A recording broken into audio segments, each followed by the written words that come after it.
The following program is a public access production. Comcast is required to provide time on this channel and make it available pursuant to franchise agreements with the communities we serve. Comcast is not affiliated with the following program or the producers of public access programming and is not responsible for the content. The following program does not reflect the opinions of Comcast or its affiliates.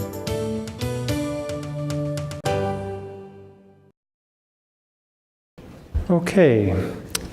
We'd like to welcome all of you to the 22nd Annual Shape of Wooddale Town Meeting. I am Jack Mensching from Itasca Bank and Trust Company and will act as the moderator of this forum. We'd like to give a big thanks to the Wooddale School District for letting us utilize this beautiful facility. Our format for tonight, we'll have the panelists talk for approximately 5 minutes to tell you about their organization's recent accomplishments and their future plans. After everyone's had an opportunity to speak, we'll entertain questions from you.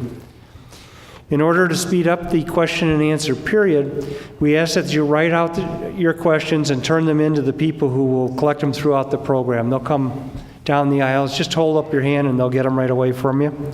I will then read the questions and direct them to the proper party. If time will permit, we will try to answer all of your questions. I will try to group some of the questions to speed up the process if I can. As a way to try to improve our communication, if you would like, you could write your name and address on the card, and then you could be contacted if there's more information that needs to get to you. We don't read the names. If you do put your name on, you don't have to. One thing we ask is that the questions be non-political and not personal in nature. This is an informational forum to help educate all of us. Unfortunately, we cannot allow people to speak from the audience because others cannot hear you and the television cameras will not pick up the sound. After the program, there will be cookies and coffee for everyone. You can also use that time to talk further with your elected officials. Many things have happened this past year. Planes keep flying and the toll road keeps getting built. I'm sure you'll be able to come up with some good questions. Our speakers tonight are going to be Ron Herff, Board President, Wooddale Fire Protection District, Greg Stimpson, Commissioner, Wooddale Park District, Joe Petrella, Board President, Wooddale School District Number 7, Gina Matuszewski, Board Vice President, Wooddale Public Library, Dave Shemanek, Board Member, Fenton High School District 100, and Nunzio Police, Mayor, City of Wooddale. Many of our speakers have brought people from their organizations to handle any questions which may get technical in nature. From time to time, we may use them to help answer some of those questions. When they answer them, we ask that they come up to the one of the two microphones so that everybody can hear and the television camera will pick up the sound. We'd like to thank the Daily Herald and the Wooddale Press for getting the information out to you about this meeting through the use of their papers. Our first speaker tonight is Ron Herff. He's Board President, Wooddale Fire Protection District.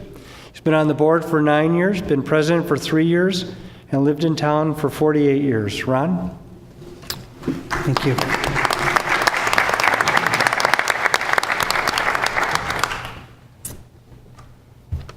Hi, good evening. Since I'm the first one, I'd like to thank Itasca Bank for putting this on. Jack, you've been doing this for a long, long time, so this is really good. So yes, I've been here in Wooddale 48 years. I was a member of the Wooddale Fire Department for 30 years. I retired as the fire chief, so I've got a pretty good knowledge of what goes on with the fire department. The fire board is made up of myself as the president. We also have 2 other trustees. To my left or right is Rick Lindahl and Sandy Mead. Also with us today, I have our fire chief, Tim Ruka, and our assistant deputy chief is Bob Jakowski. The fire department we've got about 5 square miles.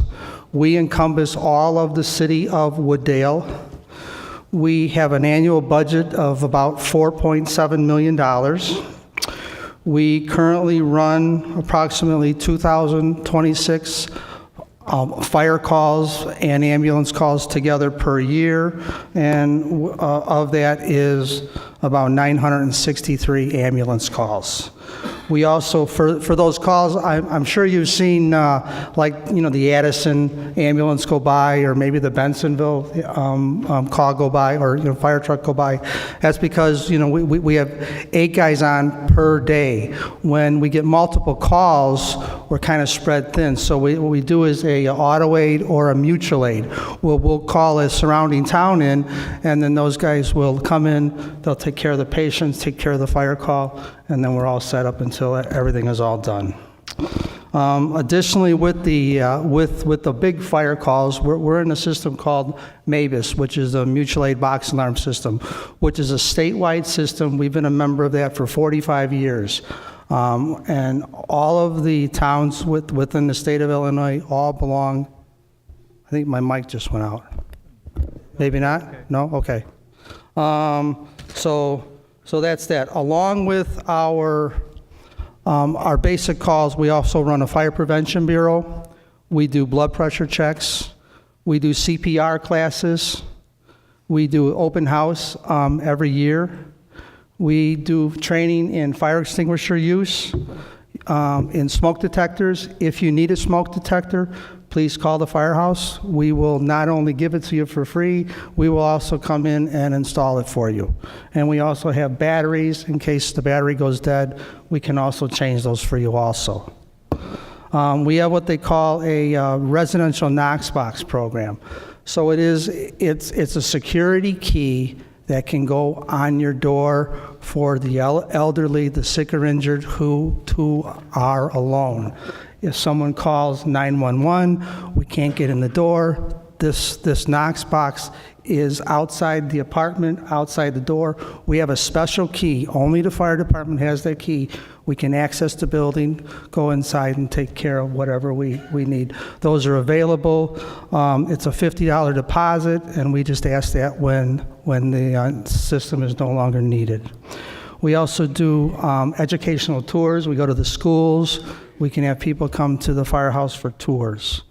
We participate in holiday food drives, and then, we do the parades and all that other stuff. Really, that's it. Thank you very much.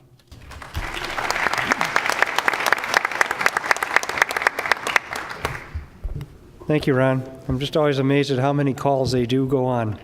They are busy.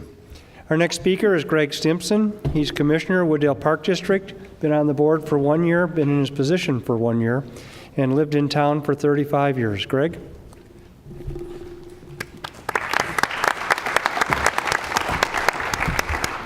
Good evening, everyone. My name is Greg Stimpson, and as one of the newest members to the Wooddale Park District Board of Commissioners, as he said, I've only been there for 1 year. I lost the toss. I have to be here tonight. But it is my pleasure to bring to you some of the accomplishments that we have done in the past year and many of the challenges that we face in the future. In the past, the district has done many notable achievements, and one of the first and most comprehensive, important achievements of the past year was a comprehensive master plan. And this is the first time in some 20 years that we have created a new master plan. And during that period of time, there's probably been some changes. Working with professional consultants, a team of experts, community leaders, staff, and members of the public, we created a community action park plan. This plan was assembled to convey a vision of the Parks and Recreation Department for the next 5 to 7 years. The plan identifies actions that we plan to implement that include recommendations for improving our programs and services, creating a financially responsible organization, protecting open spaces, and repositioning some of our facilities. This community action plan was a result of a number of surveys that were done in the city, and we sent out some 2,000 surveys. Also, we had community action meetings, As a result, this written plan includes a community profile, demographics, a survey of all of our parks, their classifications, comparisons with other community parks, and recommendations for moving forward. The district is using this as a guide for our staff in focusing their energies and resources in the future. A copy of this is available online, or you can access it at the public library, the rec center, or at the golf course. One of the things that this plan identified for us was the need for park renewal. Okay. With this in mind, the commissioners met and focused on preparing a plan for one park, and that was Central Park. And we did this in conjunction with the community engagement. We asked them what they needed, what they would like to see in that particular area. And as a result, we developed a plan to renew or redesign that particular park.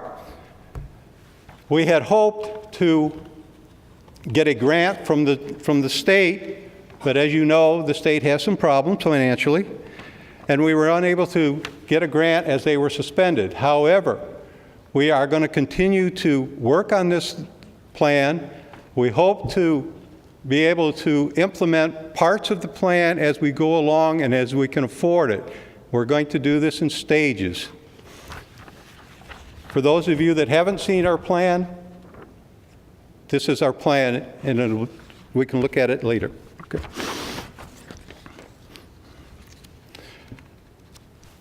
The other area that the Park District is involved in is our programs.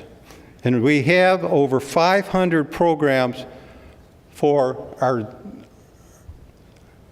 preschoolers and our seniors.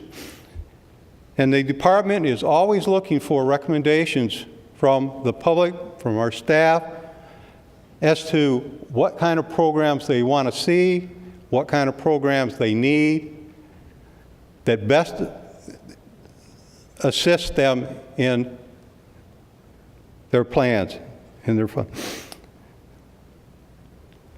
The Park District puts out 3 times a year our program guide. This lists all of the programs that are currently in operation for that particular period of time. You can access this online. You can pick it up at the rec center. Another part of our services are our facilities.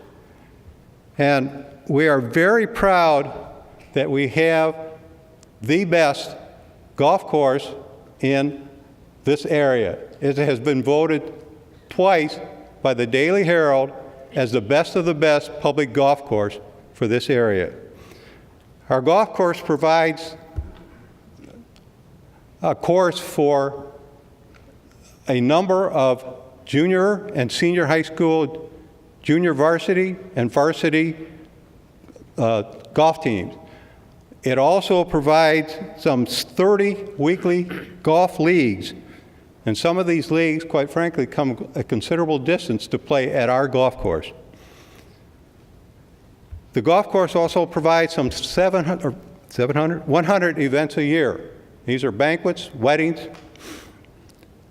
We have a restaurant that provides a very nice breakfast, lunch, and sometimes dinner. We also operate what is called our beach water park. We are in the process right now of repairing some of the tiles that go along the pool because they are so old.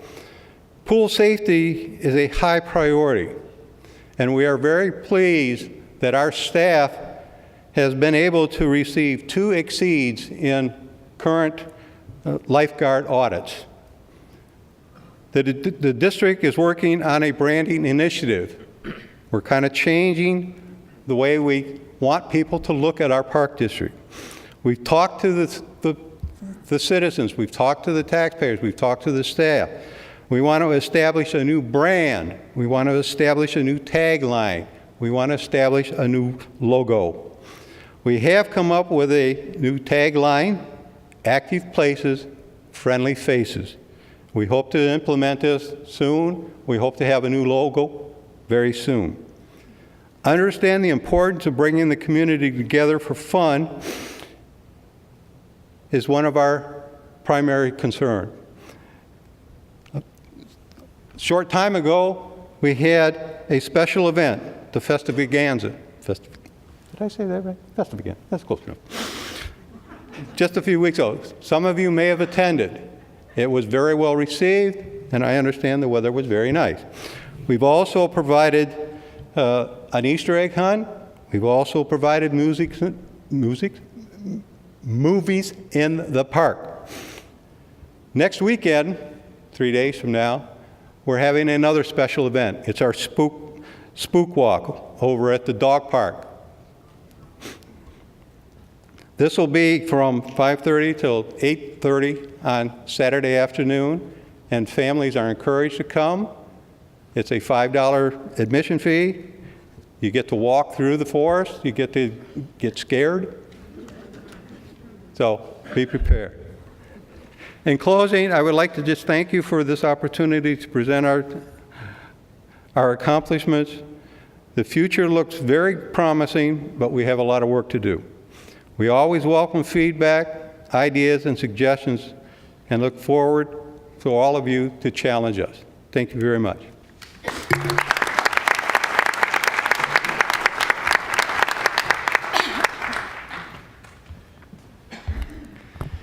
Thank you, Greg. I like to think you won the coin toss and you got first choice to be here tonight. So, and the other thing you talked about was the lifeguard audit. When I was in high school, that was my dream to get to audit the lifeguards, but it never happened, so, oh well. Our next speaker is Joe Petrella. He is the board president, Wooddale School District 7. He's been on the board for 4.5 years, been in his position as president for 8 months, and been in town for 14 years. Joe?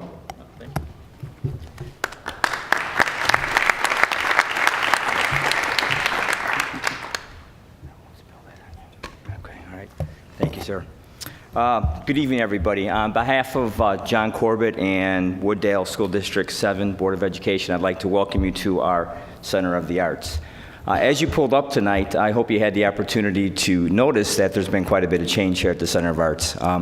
There was quite a bit of work done over the summer that made a significant improvement on our accessibility and parking, accessibility to the building itself, landscaping, and I think what was the most significant change was the distinctive lighting that was added to the facility. So we as a school board district are extremely proud of that project we had this year. Okay, the vision statement for Wooddale District 7 asserts that we'll be an exemplary school district. Progress towards achieving this vision was evident this August when the newly appointed Illinois State Superintendent of Schools, Dr. Tony Smith, selected Wooddale District 7 as one of the only 2 showcase school districts he visited when he came to DuPage County. After spending time talking to students and our teachers in our classrooms and meeting with administrators to discuss the educational programs we offer to our students and families, Dr. Smith had this to say about our District 7, and I quote, "You are already doing what so many school districts have just begun to consider. You are doing wonderful work to support children and their families. I will be using tips and takeaways from my visit to help me improve the state agency." We were honored to receive such high praise and recognition for our school district from Dr. Tony Smith. The Wooddale School Board of Education believes effective schools are at the heart of a strong and thriving community. Preparing our students to live, learn, work, and lead in the 21st century is the centerpiece of our mission.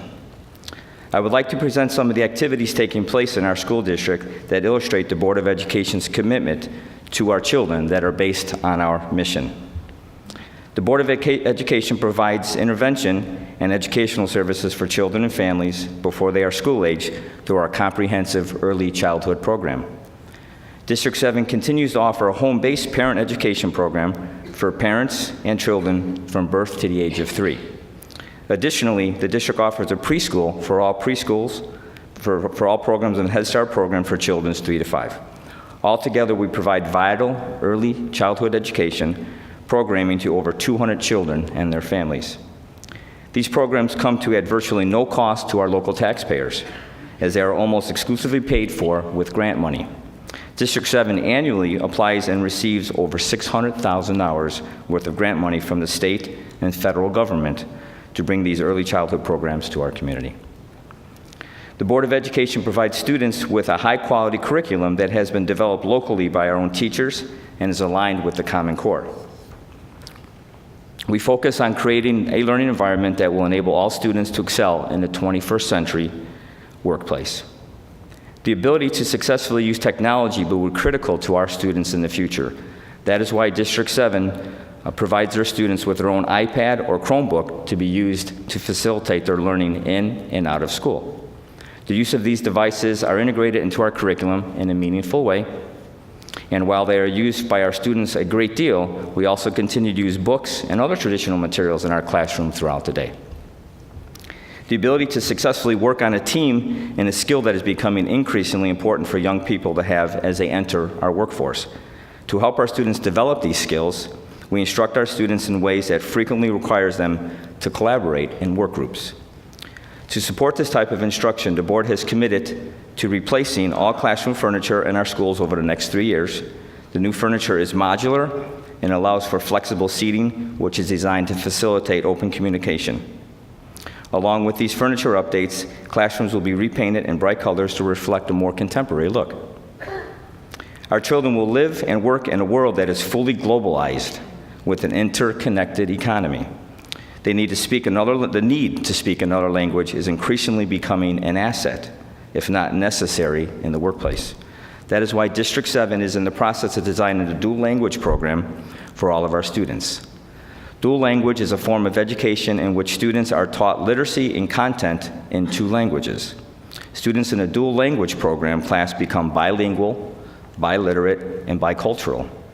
The makeup of the class is approximately 50% native English speakers or dominant English speakers and 50% native Spanish speakers. Students will receive literacy instruction in both English and Spanish, and the board is intending to implement this program beginning with the 2017-2018 school year.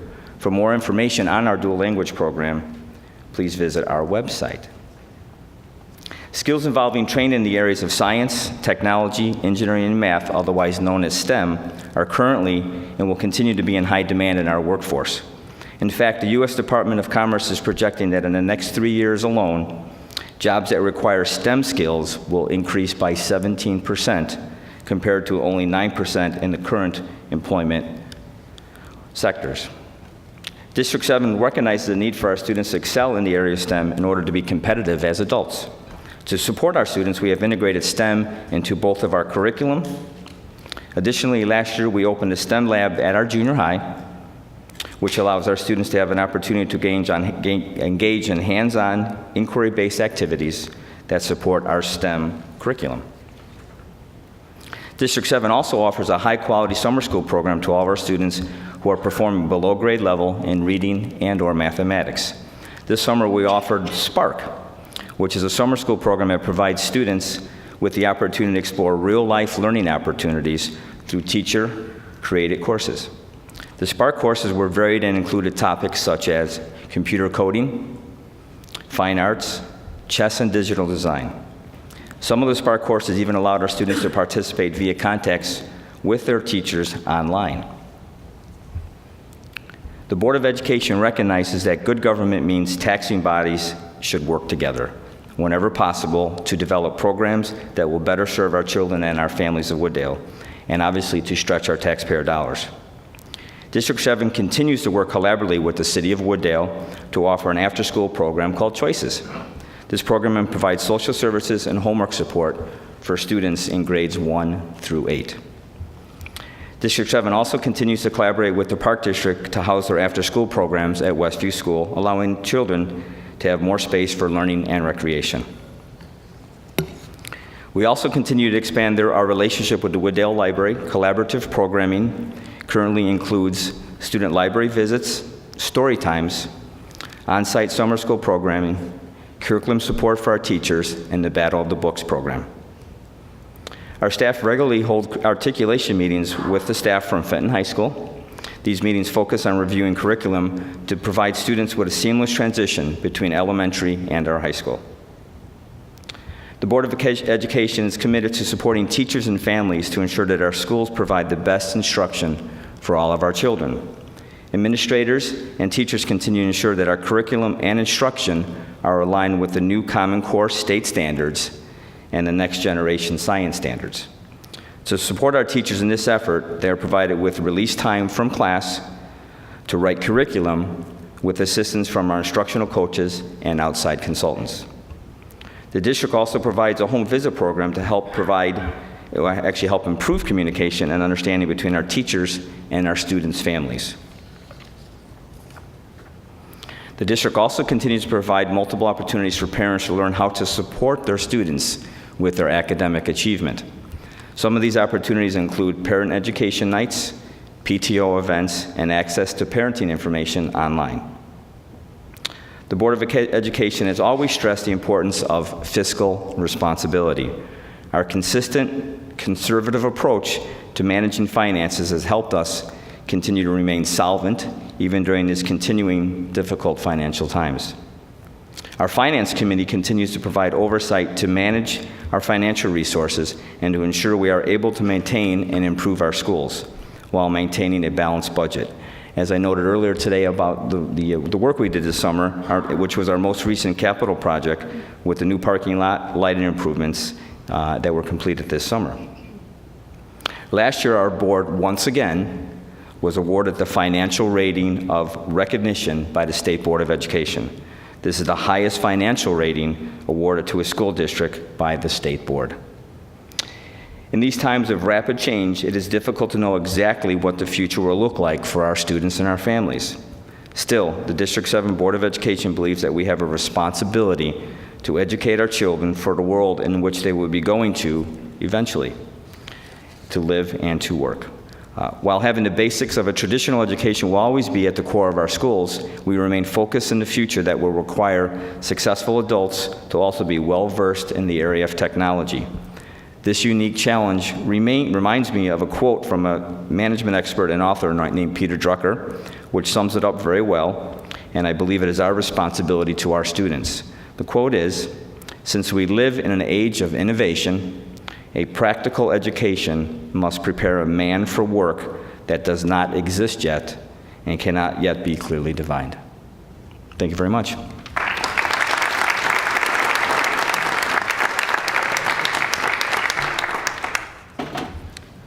Thank you, Joe. Our next speaker is Gina Matuszewski. She is the Board Vice President at Wooddale School Public Library. She's been on the board for 11 years, been in her position for 6 years, and lived in town for 36 years. Gina?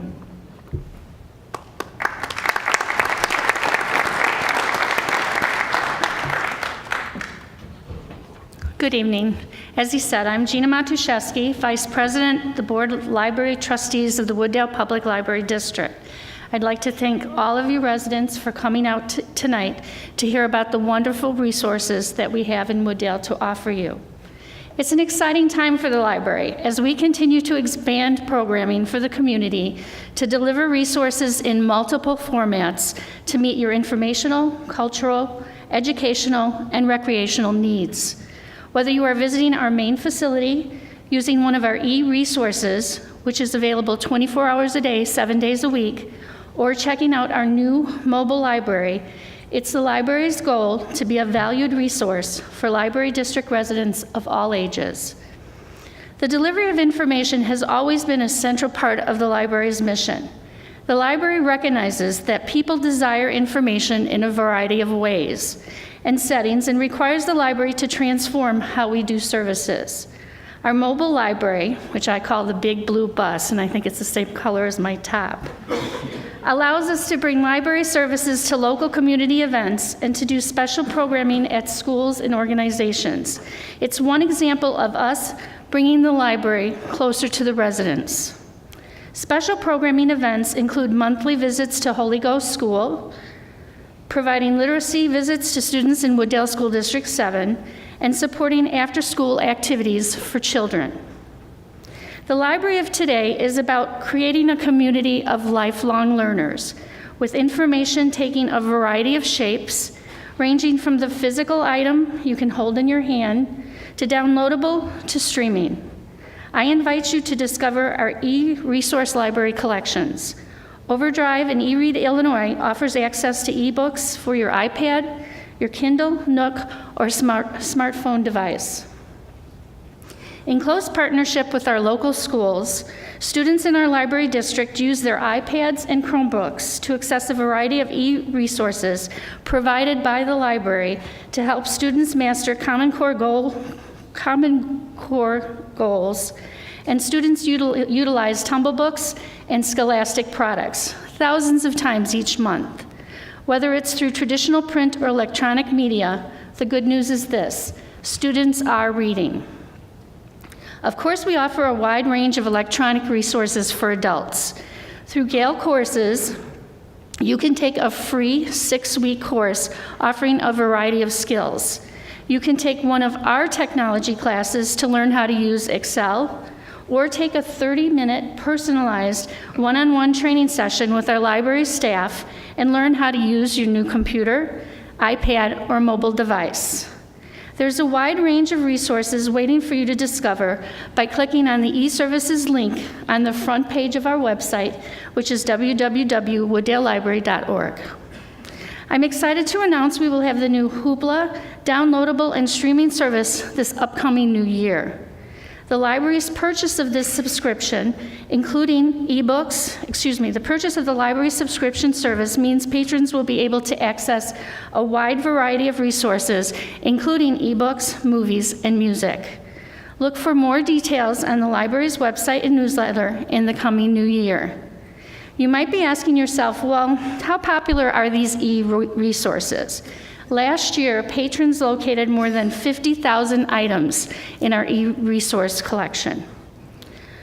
Of course, the library still has thousands of print resources for you to discover, whether it's a title from the New York Times bestseller list, a toddler board book, an item for a research project, or a popular book that's just been made into a movie. We have music and audiobooks to make your commute more enjoyable, and free entertainment DVDs. Last year, the library circulated more than 200,000 items to our residents, and that doesn't even include the 50,000 e-resources. We think we provide the best value for your tax dollar by offering a wide range of free local programs for your family to enjoy.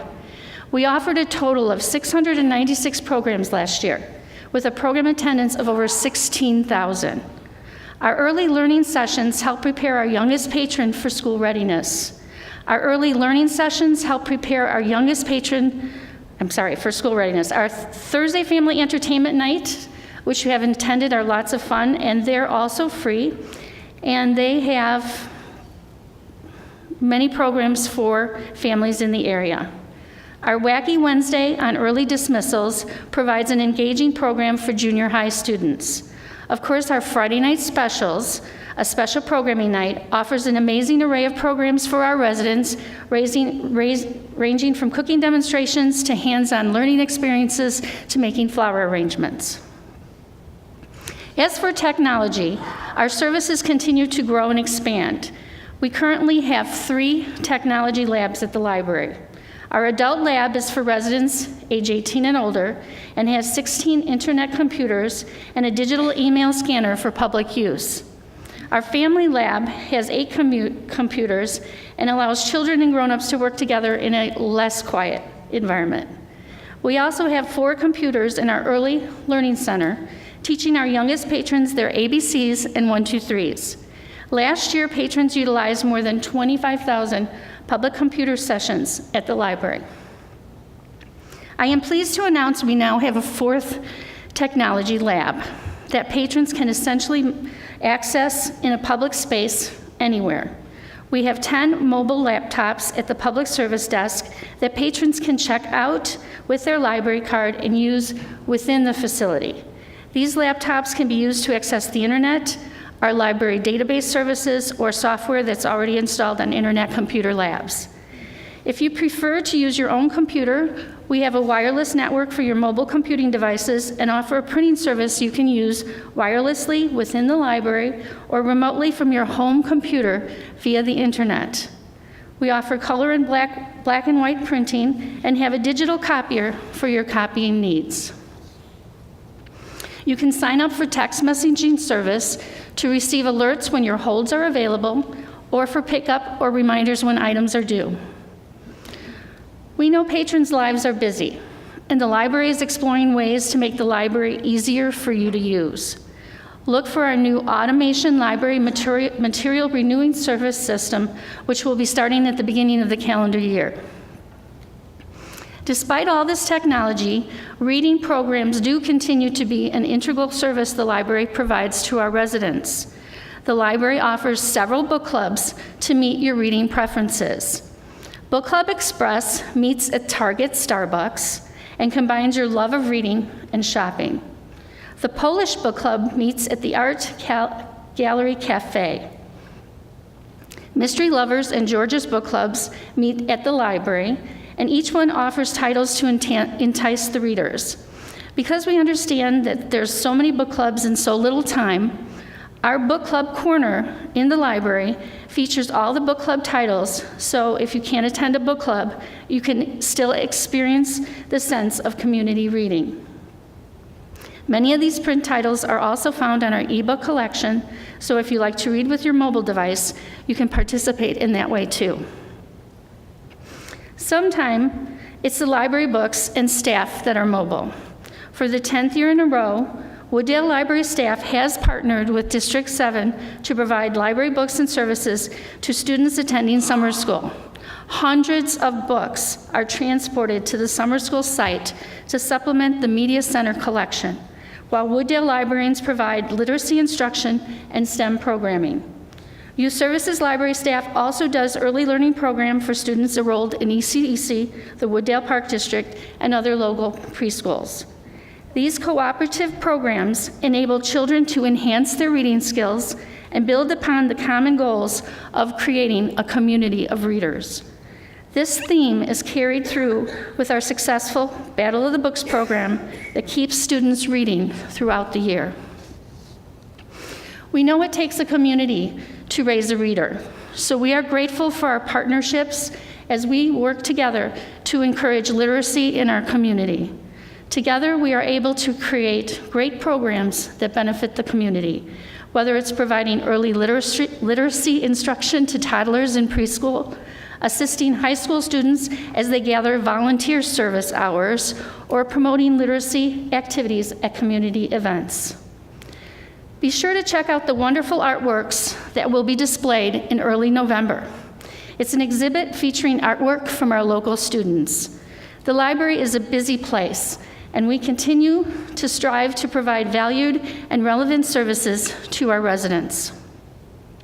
Thank you for making the library a vibrant community center at the heart of the community. If you haven't been to the library recently, I really encourage you to come and see all the things that there are there for you to use. In the meantime, please accept my invitation to attend our holiday open house. It'll be here before you know it. Scheduled for the evening of Thursday, December 3rd from 6 to 9 p.m. It's a fun-filled event with holiday caroling, arts and crafts, refreshments, and our most popular library card holder, Santa Claus. He will be attending as well. Thank you for all your support of the library.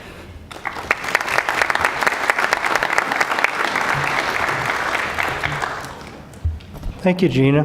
And I thought you dressed to honor the Cubs and not your bus. Yeah.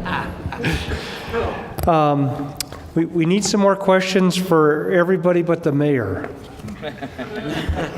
He's about 15 to 1 on the questions, so if you have any other questions, or keep sending them up for the mayor, it's okay. But we can use more questions. Our next speaker is Dave Shemanek. He's board member, Fenton High School District 100. Been on the board for 4.5 years and lived in town for 29 years. Dave?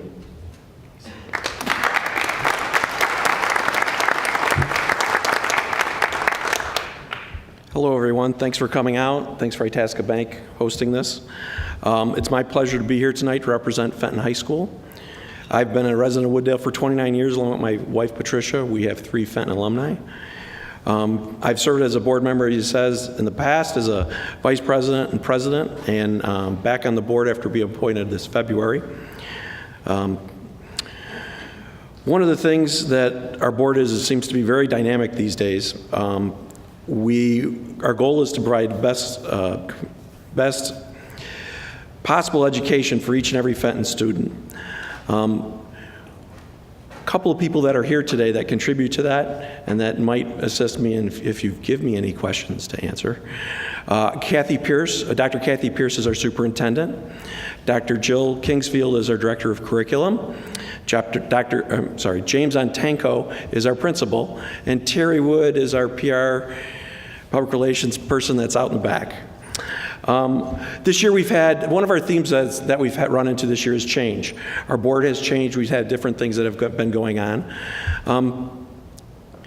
We have 2 members that left our board and gave a great deal of service, Dorothy Lang and Dave Spertoli. And we're talking about a lot of hours that people give, as many people up here already know, hundreds if not thousands. So that is greatly appreciated. Change has been a constant. As a team at Fenton, we work diligently to keep our mission statement in the forefront of everything.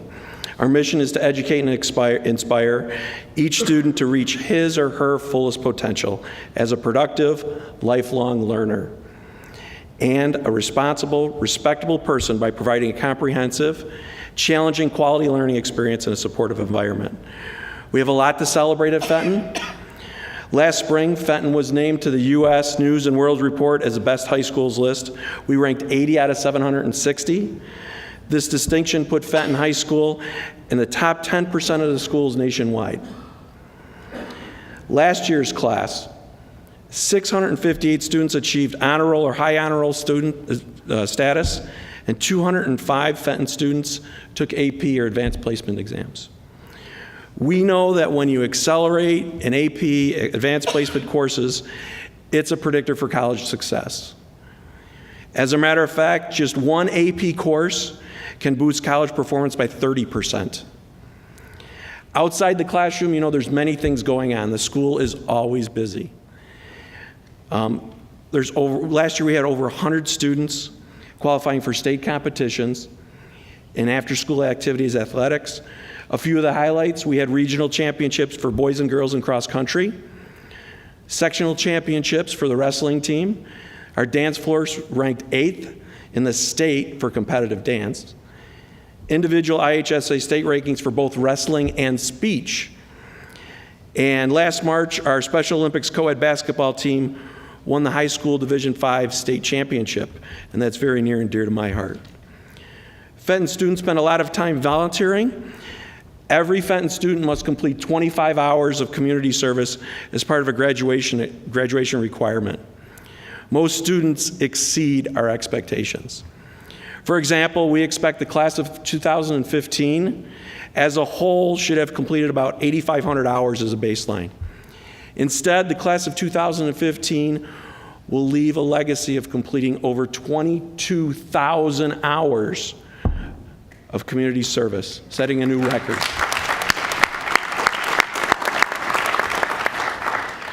A little more about the class of 15. 74% of the students are first-generation college students. 31% were awarded college scholarships. 94% of Wooddale Fenton graduates are currently at a 4-year college or university, a community college, or a trade school. Wooddale grads are attending a wide range of schools: Benedictine, College of DuPage, Columbia, Elmhurst, ISU, U of I, Champaign, and Northwestern, just to name a few.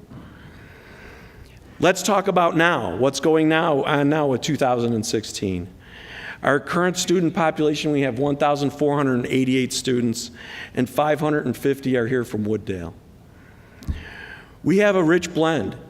We have racial and ethnic diversity. We have 58% Hispanic, 32% white, 2% black, 3% Asian, and 3% with two or more races.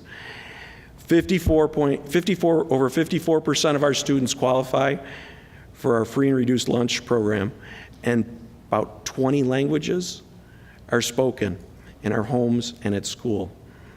Our average class size is about 20, and the state average is about 19.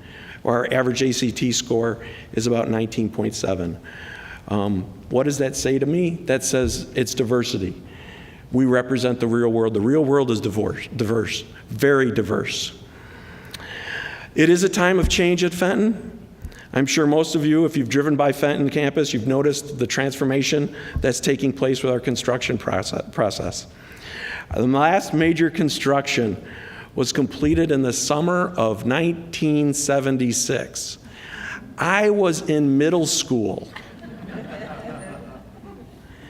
It included several additions, including the auditorium, the field house, and computer labs. In May 2013, we all started to examine the current facility and its potential with a master plan, which included meetings with Fenton administration, school board members, parents, staff, community members, and locals officials attending meetings and toured renovated schools. The planning phase began, and with board approval, the overall construction started in June of this year, and we're hoping to end this phase in January of this year. The project will cost about $11 to $12 million and will be paid for with a combination of OHARE money, district savings, and bond dollars. So no additional cost to the taxpayer. When we broke ground on May 22nd, it was kind of a rainy day. Maybe some of you were there. We appreciate you going. When students return after the winter break, the remaining construction is expected to be completed with new entrances, additional classrooms, a community room, a larger cafeteria, and hopefully in early of next year we can plan an open house, and instead of everybody coming here, you can come over to Fenton. There are more changes at Fenton, not just the building, but there's people as well. At the end of this year, after 33 years, we will say goodbye to our superintendent, Dr. Kathy Pierce, and she will end her career at Fenton. Her dedication to our students has led to our success, and we will miss her leadership and we miss her guidance. And we already have plans underway to conduct a superintendent search for our future leader, but we know he or she will have some pretty big shoes to fill. On July 1st, we welcome Mr. James Ontego as our new principal. He came to us from Mundelein High School. Again, change. He served as an assistant principal there, and he began his career as a science teacher. And he's currently pursuing his doctorate, and hopefully he'll complete that in May 2016. We'll graduate at the same time. Good. It was during opening day for all staff that Principal Ontego shared information on what percentage of Americans nationwide live at or below the poverty level. And that started what became a year-long initiative at Fenton to stop hunger in our own community, which we're doing now. It was decided to focus the efforts on raising funds to bring the Northern Illinois mobile food pantries to Fenton, and to support the Bensonville Wooddale Food Pantry's need for a new box truck. Our English department chair, Mike Mitchell, reached out to his sister, who just happens to be a senior development officer with the Northern Illinois Food Bank. Sometimes that just works out, to get the ball rolling, and the momentum has been amazing. Students and staff created a video entitled, "Give Hunger a Voice." Swing Choir made donation cans, some of you may have seen them, that were distributed to local businesses during homecoming, and Fenton Student Council earmarked current and future fundraising efforts as well.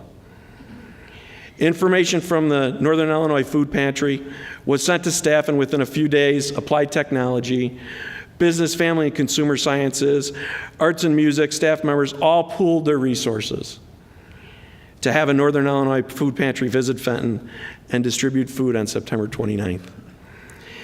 In less than 2 hours, Fenton volunteers provided 186 families with a box of nutritious food.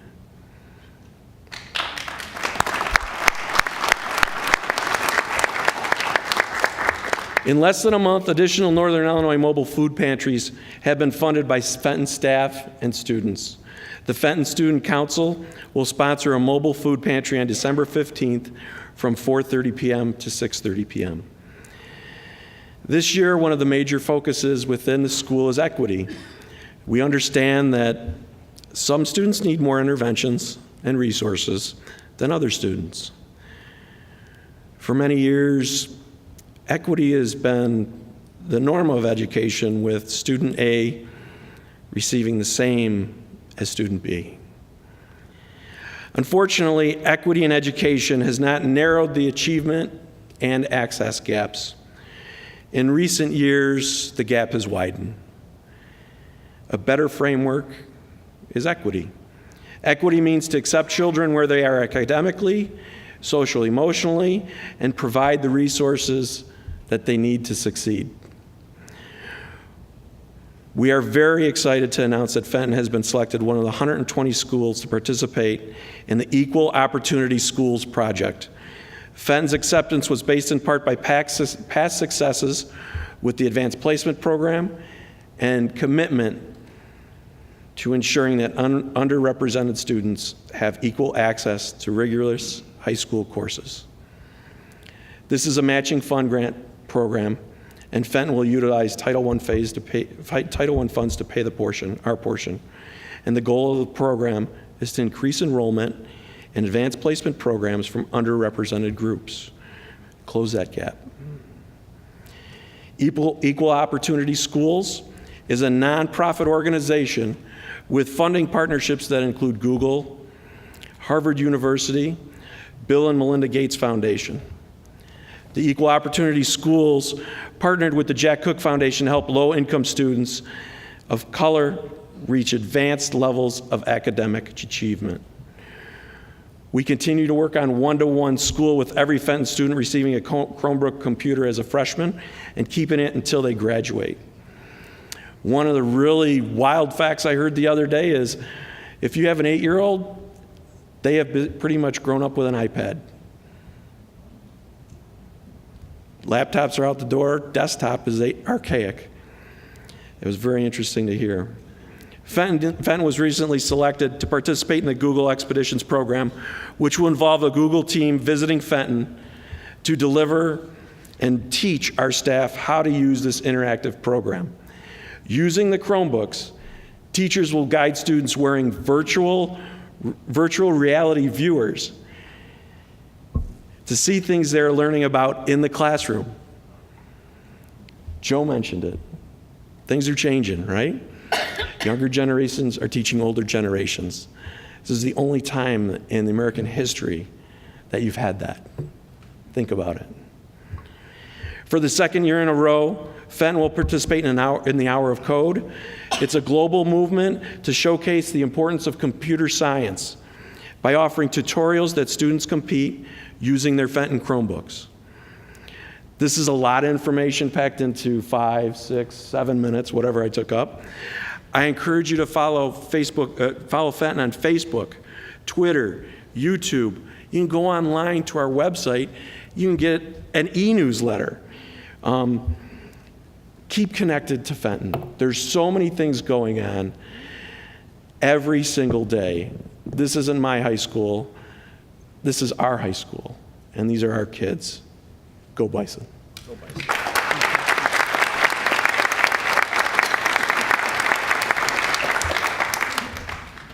Thank you, Dave. Good news, we got a bunch more questions up for everybody. I don't want to tell tales, but the fire district might be very lonely before the evening's over, so a little bit of help there, please. Our last speaker before we get to the questions is Mayor Nunzio Police, City of Wooddale. He's been on the board for 8.5 years, been mayor for 4.5, and been in town for 26.5. Everything's a half year for you, I'm not sure. Mayor?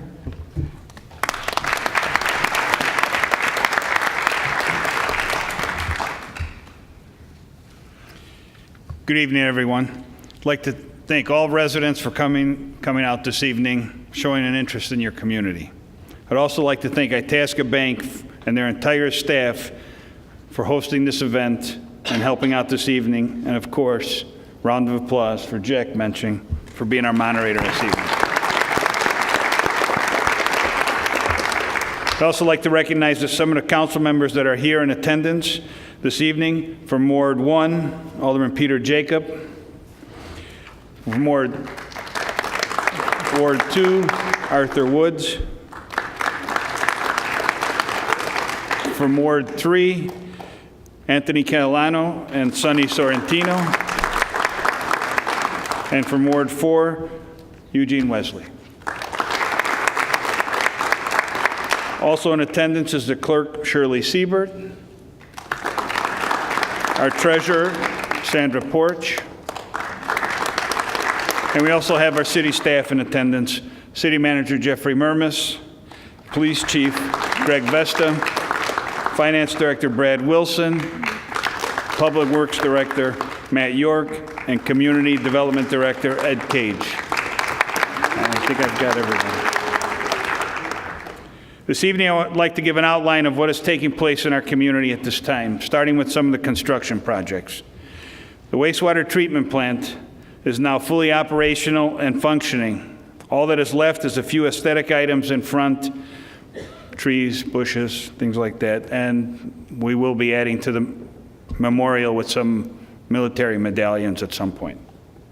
This was the largest project in the city's history. The plant was engineered for the future, but built for now. So if the need arises to expand the plant due to growth in our city, it can be done without starting over. This project was funded with state revolving funds, which cover approximately 70% of the project, and the rest was through a bond issue. The Tollway project. It's not our project, but it's going right through this edge of town here. The new I-390, which runs along Thorndale, is well underway, and there is quite a bit of work happening within the Wooddale city limits. There will be one underpass which goes under Wooddale Road and is currently starting to take shape, as you may have noticed a big hole on the west side of Wooddale Road. During this phase, Wooddale Road will have 2 lanes closed, leaving 1 lane open in either direction. This will last approximately 18 months. We also have 3 new bridges built. One's over Salt Creek, one is over Middle Drive, and the other one is over Lively Boulevard. These are almost complete, but will not be open until the road has been connected all the way to Route 83. Coinciding with I-390 work, we have also committed close to $2 million to this area for improvements to our utilities, bike and pedestrian walkways, and improvement to the aesthetics. As I mentioned last year, approximately 70% of this $2 million will come from the tollway due to the property they needed from us to build their road. Please keep an eye out for notices on lane closures and change in traffic patterns so we can keep the interruption to the flow of traffic to a minimum. The information on this project is on our website, and you can also sign up for an e-blast giving you an up-to-date traffic pattern info on the website as well, www.wooddale.com/construction.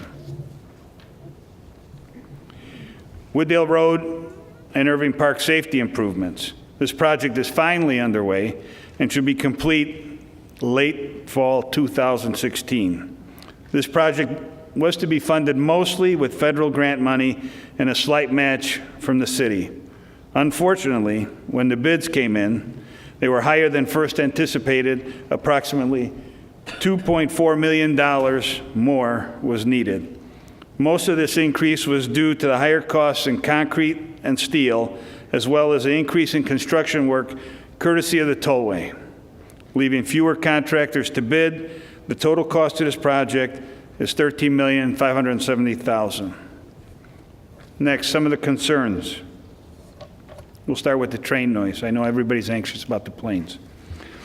The quiet zone was delayed slightly as we synced this project with Wooddale and Irving Park project. Specifically, the Wooddale Road and Irving Park's crossings are being addressed with the safety improvement project, while the improvements at the train station and Ash Street crossing are being addressed in a separate project and hope to have them complete in late summer of 2016. The funding for this project is coming from the grant money received from Metra and IDOT, which was over $1 million. Once all the vehicle and pedestrian crossings are complete, we will forward the paperwork and our application to the FRA, the Federal Railway Authority, to approve the quiet zone, which should eliminate close to 85% of the train horns.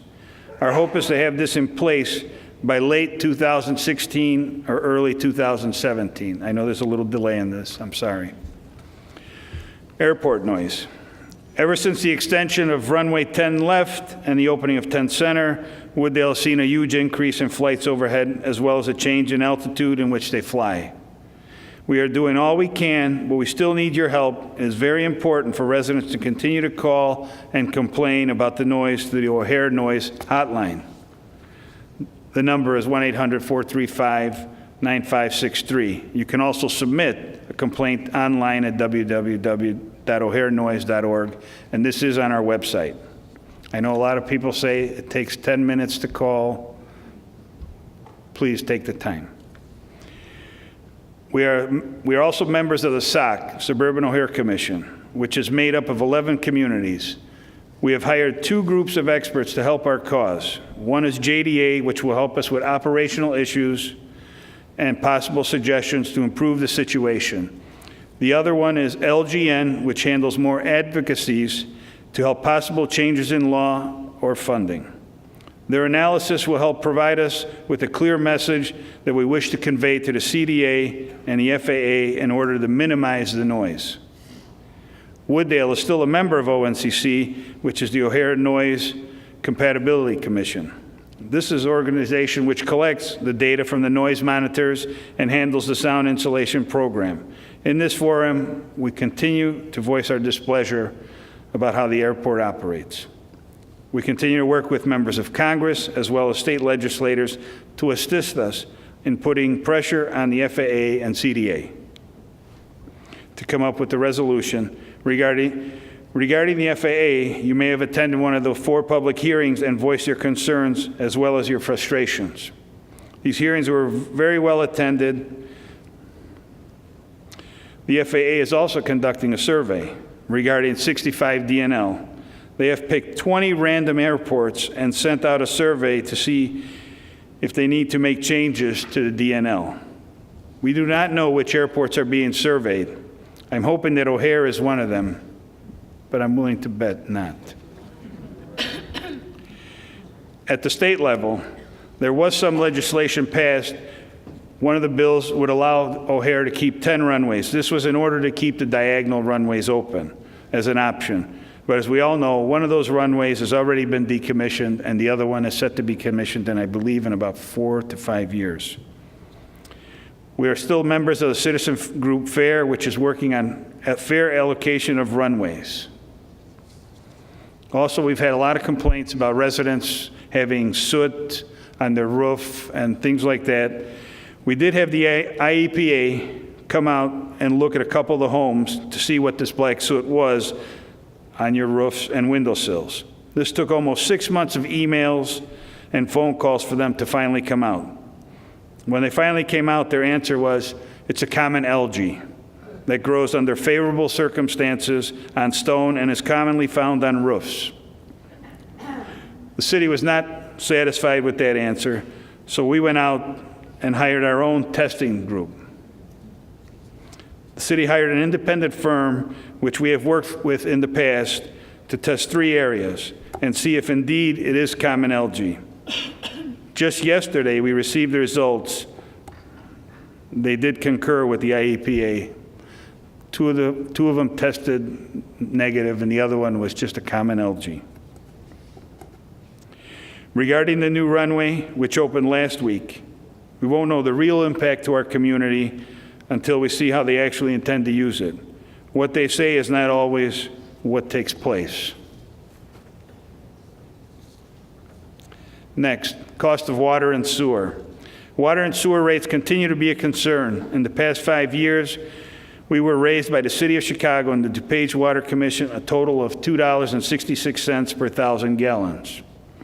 The dilemma we face is that according to our study that we did to pay off the treatment plant, We still need to raise rates another $3 per 1,000 gallons in order to pay the loan. There will be an increase in the coming months, probably after January 1st. Actually, the discussion for this will take place tomorrow night at our committee meeting. The City Council will be looking at ways to slow down the increases and possibly not raise the full $3 recommended. We remain committed to controlling costs as much as we can. Regarding flooding, we continue to work on areas of concern that we have identified in our citywide flood study. We have incorporated the areas that flood into our CIP so that we can sync construction projects with our flood projects. This way we will eliminate costs because when we do work in an area, everything will be done at the same time. No longer is the practice of resurfacing a street this year and then in 3 years come and cut up the street so we can put in a new water main or storm sewer. Our goal is to save you money. Everything is identified and figured into the plan.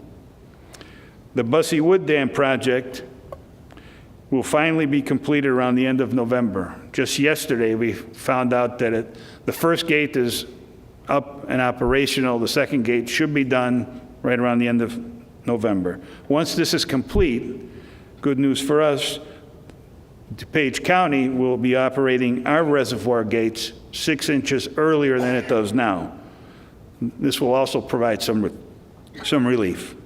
Please understand, this will not eliminate flooding along the creek, but should minimize in quite a few rain events. This past summer, the police department started a new bike patrol.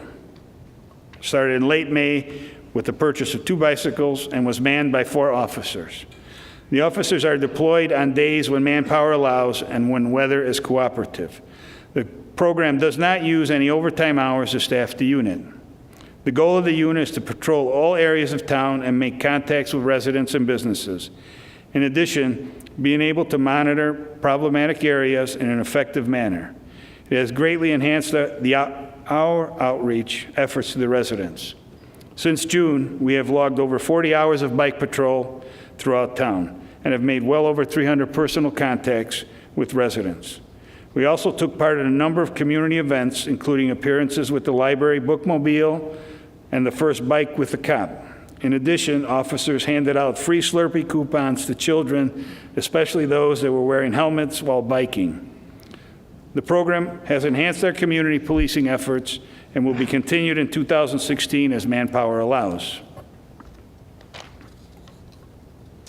City's website was officially launched last November and has been a success in helping the city to better connect with its residences and businesses. While making city services and information more convenient and accessible, with the rollout of the website, the city has also launched an app for smartphone and tablet users. Residents who download the app have the ability to submit service requests to the city at any time using GPS locating. The app also features issue tracking for all submitted requests so residents can see the processing and resolution of issues as they are addressed. Continued and future projects. Aesthetic improvements. The first facade improvement project that's been completed. This is the building on Front Street at the corner of Irving and Wooddale. This is a public-private partnership that the city is working on with businesses along Irving Park Road. You may have seen the finished product. The picture was out in the hallway. This will improve the aesthetics of our city. We are currently establishing a criteria on how we would like to proceed with the program. We have received some other applications from businesses who would like to take part. We've also completed the removal of approximately 400 emerald ash trees, as well as the reforestation of those 400 trees with a variety of new trees. We also continue to add more trees and landscaping throughout the city. This is all part of our long-term goals to enhance the appearance of the city. We want people's first impression of Wooddale as they drive or ride through to be one of awe. Construction of the new clock tower may start as the Wooddale Road and Irving Park Road safety improvement project ends. The reason I say may start is because of the $2.4 million extra we are spending at the intersection. Some things need to be pushed back if we are to remain fiscally strong and responsible.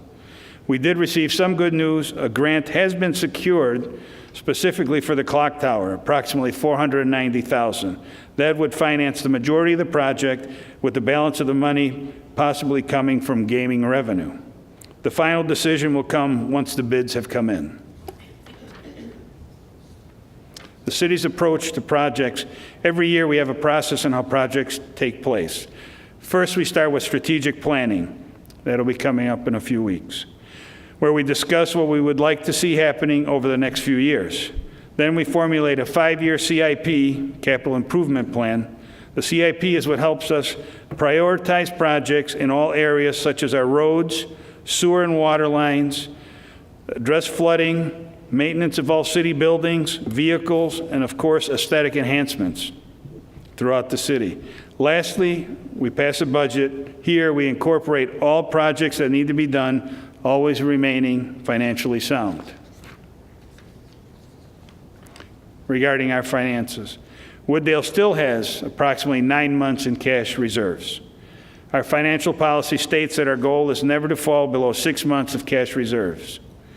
The City Council and I are committed to remaining fiscally responsible and working within our means. That is why the city staff, City Council continuously update our CIP and coordinate projects so our funds are always spent wisely and never wasted. Also, keep in mind, City Council and I stress the importance of passing non-deficit budgets, which once again this fiscal year we achieved. In case anyone is wondering, in the past 5 years, Wooddale has spent approximately $70 million, only borrowing the money for the treatment plant. The rest is paid in cash. Our sales tax revenue continues to be our largest source of income and thankfully continues to stay at a steady pace. Last year, we had a modest 3% increase in our revenues, so please continue to shop Wooddale as much as you can. In case anyone is wondering how the state's budget situation affects Wooddale, I can tell you, as of right now, they owe us about $165,000 in motor fuel tax and video gaming. And again, we also have one grant out there, which is approximately $300,000, excuse me, that's being held up. And that's for flood issues. We do still have some foreclosures in town, but we have seen that number decrease over the past year again. We do continue to closely monitor these properties so they are maintained and don't become an eyesore to the neighbors.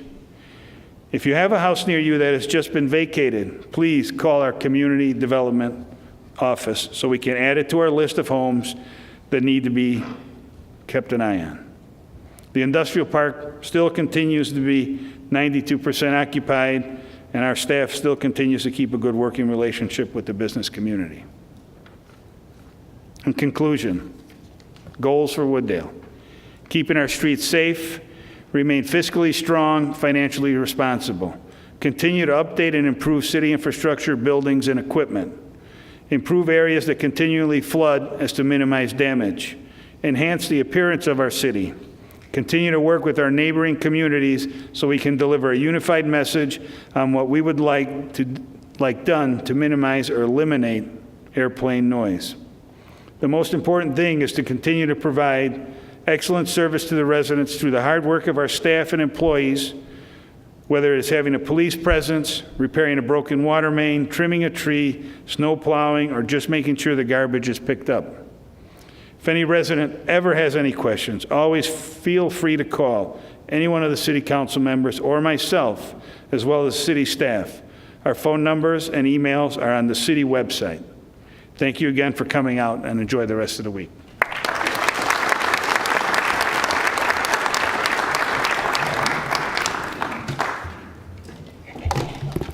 Thank you, Mayor. We do have a good number of questions here, so hopefully we can answer these questions in kind of rapid fire to try to get through all of them. And some of these may have been talked about during the discussion. If you want to say that we've already talked about it, or if you want to answer it or embellish your thing on that, that would be great. Sometimes people get here a little bit late and they didn't get to hear the beginning part. For the mayor, Why have the new utility poles been placed in the middle of the sidewalk south of Irving Park Road on the west side of Wooddale Road by the post office and Holy Ghost Church and the Methodist Church? What, say it, on the west side? On the west side of Wooddale Road. By the churches? By the churches and post office. The sidewalks are in the middle of the sidewalk. Right, that's all part of the safety improvement plan. Matt, did you want to elaborate on that at all? Or, I can take that. Jeff, The whole okay. area is going to be reconstructed. The sidewalks may move to the, the microphone? please. the whole area will be reconstructed over there with the sidewalks either moving slightly to the east or west. You'll notice temporary poles up right now. They're quite large, actually. Those poles aren't permanent poles, and any other poles that may be permanent poles may not be in the sidewalk when the project is done. In fact, I don't believe any of the poles are going to be permanently in a sidewalk when the project is completed. So it'll be kind of a mess for the next year or so. For the mayor, when is the senior retirement housing on Irving Park to be completed? There doesn't seem to be much activity lately. We were told that the windows should be in before snowfall, and then they'll be working inside. This project was not to be completed until the end of 2016. Is that correct, Ed? Yeah, I can take that one too. It is going to be completed in about another year or so. Right. The end. Obviously, we saw a lot of work at the start with the structure going up. They're still working. They're just less obvious now that they're inside. They're harder to see. For the library, how much will the e-subscription service be?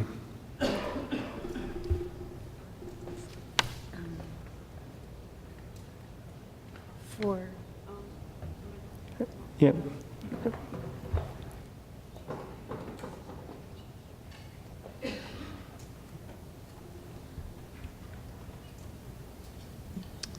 If you're referring to the Hoopla service, one of the new services, we pay on a per unit price, so it's not a flat database subscription. Prices range anywhere from a use to 99 cents, $1.99. It just depends. There's a set range. Patrons, when they have the Hoopla subscription, will be allowed so many items use per month to start with that. Our other ebook and Illinois e-read subscriptions range anywhere from a couple $100 a month to to a couple thousand. I'd be more than happy to share pricing information if you have more specific information you'd like to ask later after you can weed out. For the mayor, there's actually two questions on the same thing. What plans do you have for the bank building that Wooddale purchased? As of right now, we don't have a plan. That will be coming up in strategic planning when we decide what's going to be going on there. I know there's some that would like Public Works building, but I can tell you there's no Public Works building going on in the middle of Wooddale. I just tear the building down and get rid of it before somebody else wants to move in. We are looking for a tenant. For the mayor, Georgetown Square looks run down and needs to be renovated. I guess maybe that's a comment. Again, that's a private owner. As long as they're following the building codes and, if everything's kept up to snuff, there's nothing we can do without. There is one thing that the city is working on. Probably should have mentioned it. We're working on garbage enclosures. And I know a lot of people have mentioned the garbage enclosures, either on the west side or the east side. You can see them from the Irving Park. You can see them from the homes. There's going to be a new ordinance coming up. Everybody's going to have a garbage enclosure. For the Park District, and I'm not sure this really relates to you, but how many mature oak trees and other trees have been cut down to improve the watershed area of Oak Meadows Golf Course and Maple Meadows Golf Course? Matt?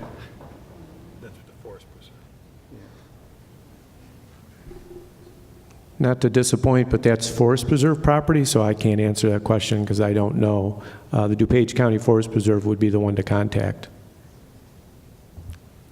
For the mayor, are there any plans to reestablish emergency response training for the residents of Wooddale? That does come up. I believe that used to be funded by grant money. Is that correct, Chief? Maybe you want to speak on that? Yeah, I can touch on that. The previous CERT program, there was a lot of other things, including strenuous activities that would be involved in some of that. And what we've found is, since the CERT funding was taken away by the feds, we're kind of tailoring it now more to what we actually use those services for. Training people that are maybe in their 60s and 70s to learn how to pull patients out of collapsed walls or cribbing walls, and doing some of that isn't necessarily feasible. We've had requests for these CERT people to place sandbags around town. Physically, it's not possible for some of those people. So we're actually working with Fenton to look if we can get some student groups that might be interested in assisting with that. We also work with the Boy Scouts to assist residents. And then on the other side, we have the Wooddale Volunteer Service Program, where we use volunteers for a lot of things around town, including traffic control. We can still use them for light search and rescue if we're looking for a missing person, whether it be autistic or a child. And so we really chose to take the parts of CERT that were really working for us good, and we're still continuing to do those. It's just not called CERT anymore, but we still are staying active with our volunteer group. And if anyone saw the council meeting a couple weeks ago, we just recognized one of our senior volunteers for over 3,500 hours of volunteer work with the police department over the last 18 years. So interaction with volunteers and community groups hasn't changed. It's just called a little bit different now. And putting on certain emergency response training, we just found isn't necessarily feasible for Wooddale specifically. There's some county level organizations that we partner with, but we try and do what we can do that's best for Wooddale. So, thanks. For District 7, why aren't there summer school classes for all students, for average students as well as advanced students, not just students having difficulties? Very good question. Thank you. I do know as the board has had many discussions regarding our summer school program, and in collaboration with the administration, we've made some decisions over the years, but I'd like to defer the more detailed answer by John. The summer school that's offered for kids who are performing below grade level is it's funded through grant money, so that's why we're able to fund that. And over the last several years, we've offered at very low cost the Spark program. We've tried other opportunities with costs around $75, which is really reasonable for 5-week courses, and we've had minimal response. So, but for families with students who are performing at grade level, the ancillary programs are offered for a very small fee. For the mayor, is there going to be any public transportation to O'Hare, like a PACE bus? Once the tollway is complete, there are plans to put some type of bus or train down the center of the tollway. As of right now, though, it's going to be at least another, I believe, 10 more years before they finish the tollway. And then the $1 billion, I believe they said it was going to be $1 billion for the rapid transit, so it's not going to happen very quickly. Can't we just get the planes to taxi a little further? They'll be here and give us taxi service. These are, I believe, well, it's addressed, I think, to the Park District, but it could be the village could answer too. And they're both the same thing. How does Bensonville come to have Bensonville Park District properties in the city of Wooddale? And is that property for sale? Matt, you want to take that, Matt?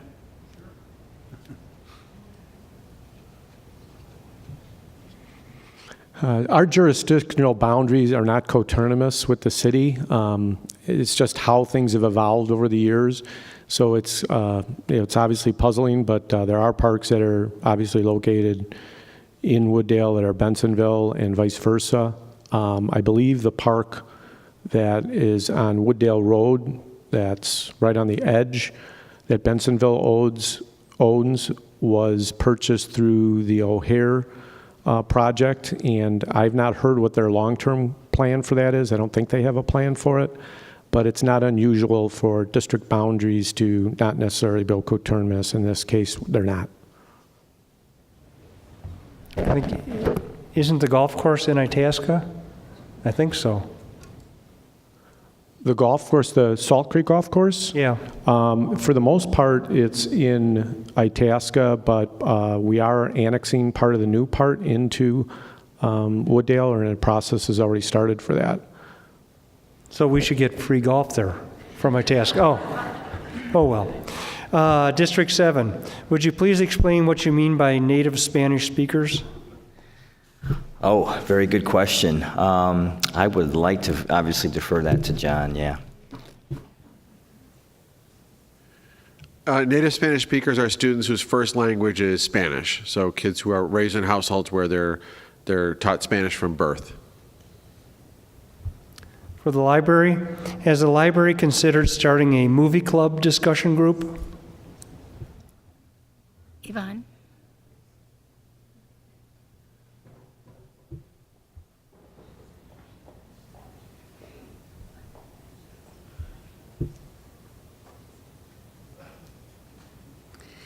You know, we've have several book clubs that actually at times have examined doing books that are based upon movies, because I think it's fair to say lots of movies out there are primarily first based on books. So that's a great idea that we can bring back to the library to talk about, read the book, see the movie, tie-ins. For the mayor, anything more you'd like to say on airplane noise? I think this question came up earlier before you talked. Right, we hired the experts, and we're waiting to hear their suggestions, something so we can go to the FAA and the CDA. For the Park District, you have not listened to the citizens who have purchased pool passes. That's why attendance is so low. And because attendance is low, the pool closes when not enough people are there. Paying customers have been kicked out during the middle of the day because there are not enough other people there. The policy states that the pool will close if attendance is low and the weather is such that more attendance is unlikely. But you close the pool on hot days, so a family who has passes that they have paid for cannot go to the pool on a Sunday afternoon because it's closed earlier. Either keep the pool open for all posted hours unless weather is dangerous, or don't have a pool at all.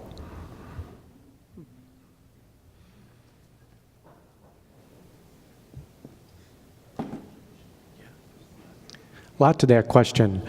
Obviously, pools is part of our program offering and portfolio and service. Typically, it's very rare for pools to be profitable. In fact, our pool is subsidized through the tax dollars. It's a matter of degrees and scope with the park board making an annual decision on.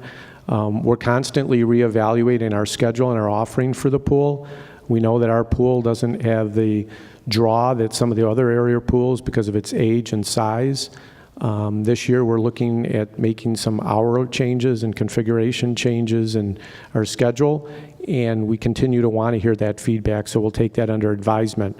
But it's again a balancing act for how much the park board wants to subsidize the operation and to what degree. So it's not an easy thing for us each year to contend with, but we appreciate the feedback.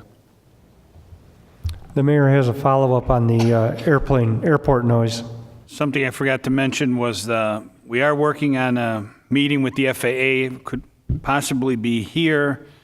We were hoping for, I believe, November 15th or 16th, but simple glitch came up this morning. So we're trying to get a date. We're trying to make sure we have at least a few weeks to get the word out, so the FAA will be here to answer questions. And one last one, and it's probably just a comment for the mayor. Good news that the mayor is talking about making Wooddale a quiet zone. A quiet zone. I read about this in the Wooddale Community Newsletter. Now, if we could just get a quiet zone for airplanes. That would be nice. For the mayor, two related questions.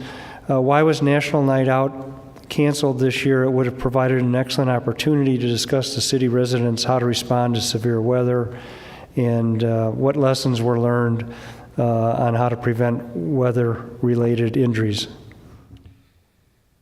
Unfortunately, National Night Out was canceled after the events that took place at the Fest.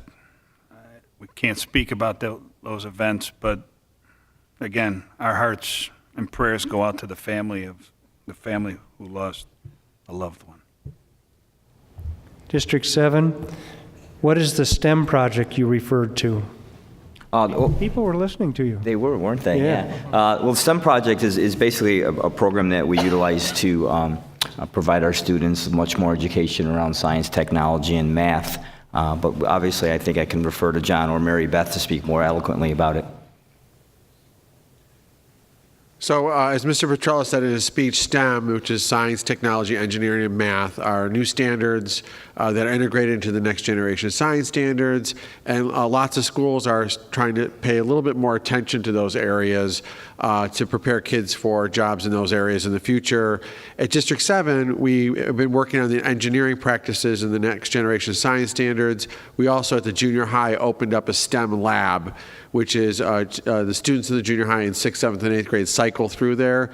And it's the lessons are it's inquiry-based, and it's lots of hands-on. Some examples, the kids build towers out of cards, perhaps, and they have to see, how they can get it before it falls, or they're given different materials. Things they build might be put into a wind tunnel to see how it stands up. So teaching kids the engineering practices.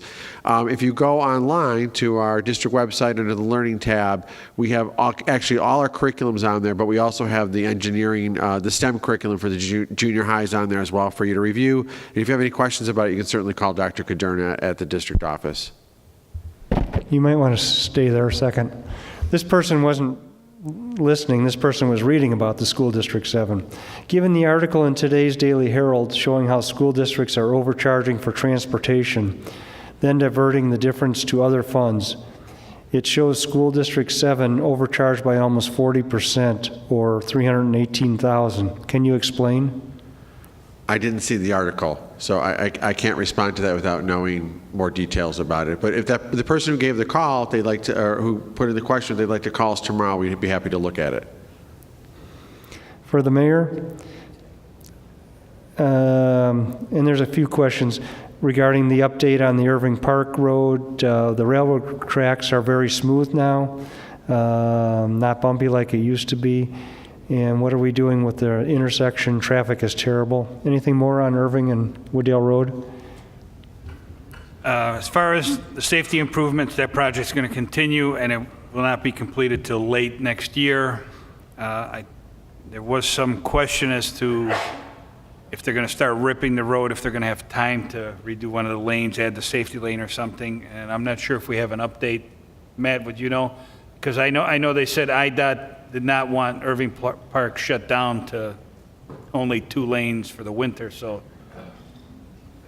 I don't know where the discussion is up right now. Yes, the Irving Park Road, Wooddale Road project, there's about 14 phases to it, but there's 2 major phases, one that's supposed to be completed right around Thanksgiving of this year, and then the ultimate project is supposed to be done around Thanksgiving of next year. What we're trying to do is keep all the lanes open throughout the winter months for plowing and for ease of traffic. But right now, there's a lot of construction out there because we're still trying to get utilities relocated. NICOR was a little slow to get to the game, so they're out there right now. That's why there's a lot of construction and traffic, because it's down to 1 lane, certain directions at certain times of the day. But hopefully all that will be done within the next 4 weeks, and then between Thanksgiving till hopefully around the 1st of March, if we have a nice warm winter, we can get out there and start working a little bit earlier, try to get this project done. For District 7, are the students going to be involved in repainting the classrooms? This could be an excellent opportunity for them to give input into the appearance of their work-study areas where they spend a large part of their days. It would also be an excellent way for them to participate as volunteers to learn about being volunteers in their community. Well, I actually think that's an excellent opportunity. I think that would be a great learning opportunity for our students. But John, if you'd like to elaborate. I think the parents would enjoy that. No, they won't be painting. No. But however, they have been involved. We started with the furniture replacement last year, and we brought in sample furniture for the students and the teachers to try before we committed to purchasing furniture. So we had the kids actually try various chairs and tables and give their feedback. Of course, they didn't make the complete decision.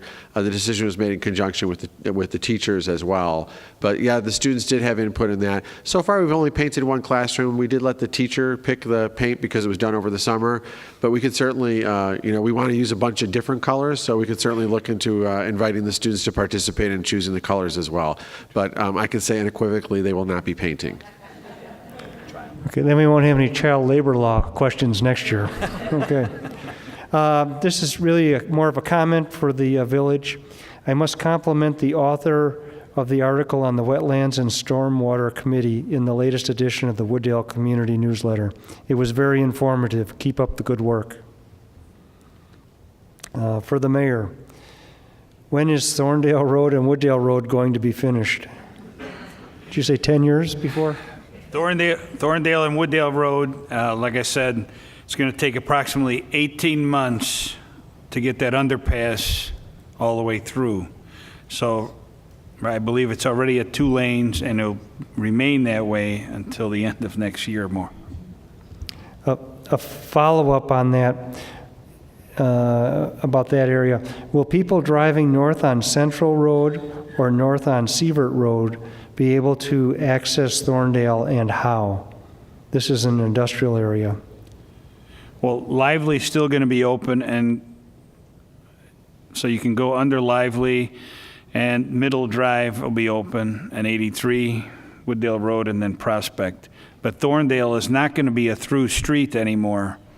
So it'll be a frontage road, and you're either going to have to get on the tollway or get off. It's not going to go all the way through anymore. For the Park District, what is happening at the Nature Center? Trees are being torn down.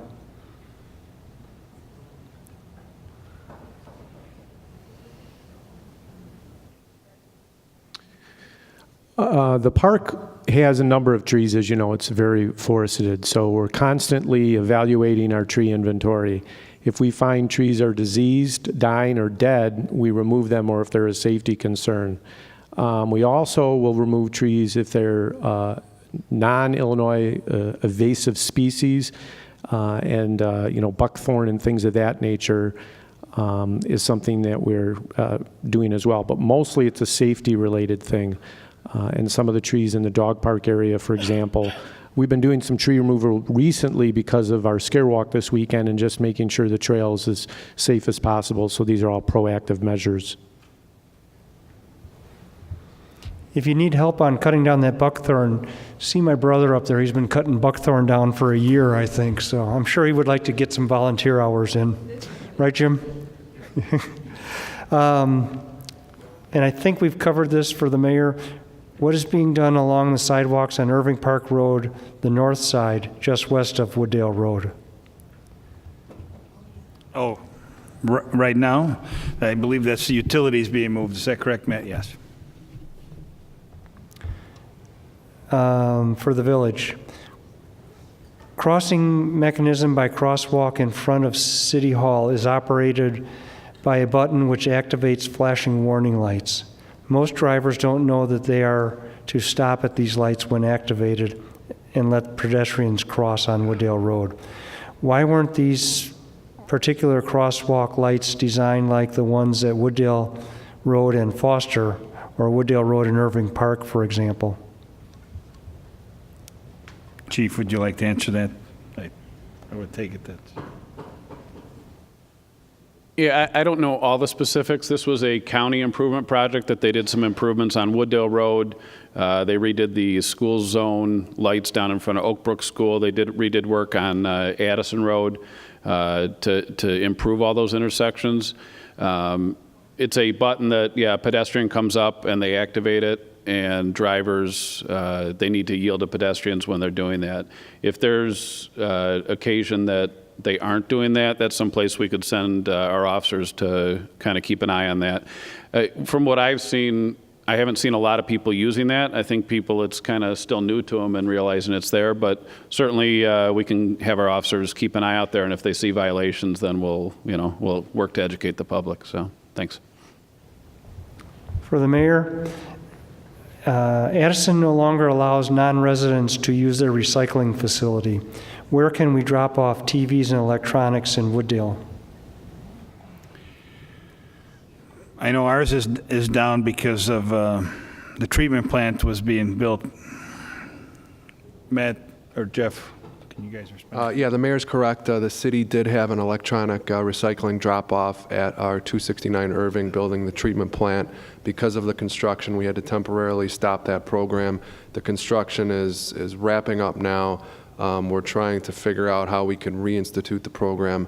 Nothing has been decided for sure. The city does, I believe, on its website have some information about other places you can drop off the electronics. But again, we haven't come up with a concrete plan for the reestablishment of the drop-off program. Hey, one quick comment, Jeff. I believe the question said Addison is shut down, so we may want To non-residents. to non-residents. Okay. For the mayor, why is Wooddale not a member of the Fly Quiet Committee?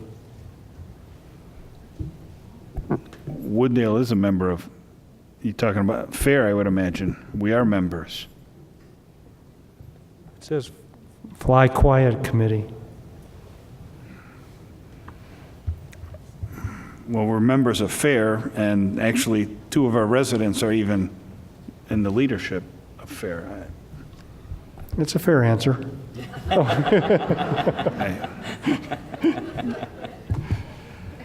For the village, why doesn't the city better enforce the vehicle stickers? I know many residents who don't buy stickers.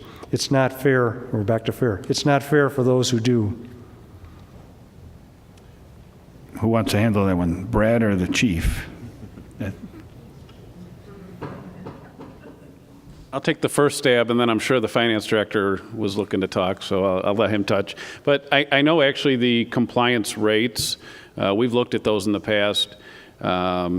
We've actually, over the last few years, increased the compliance rates with that. We try and strike the balance as a police department because we're the primary enforcement mechanism. If we're going to write citations, we don't go on to residents' driveways and police it that way. If we happen to come across a car in a parking lot or a publicly available lot and they don't have a city sticker, we will take action. And, we try and give a month grace period even for people to buy those. And if someone comes in 2 months after the period and they bought it, we'll reduce the fine on the ticket to a more reasonable amount. So we encourage compliance, but going on to private properties and enforcing that is kind of a policy decision that I know it's been discussed with council in the past and also internally that just probably not a practice we want to get into. Brad, I don't know if you have any info on the databases and that going out, but I know our rate of city stickers has gone up over the past several years.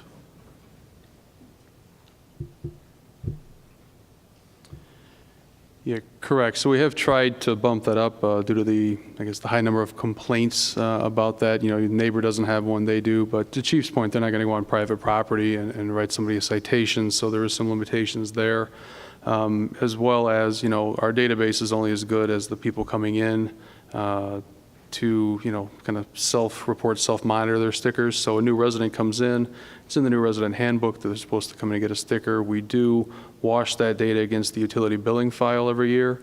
However, like Dominion, Brookwood, those multifamily ones, there's 1 meter, so we have no data on who's in those units, which makes it harder for us to find all of those people because we don't quite honestly know how many people are even in those buildings from a vehicle standpoint, not a population standpoint, of course.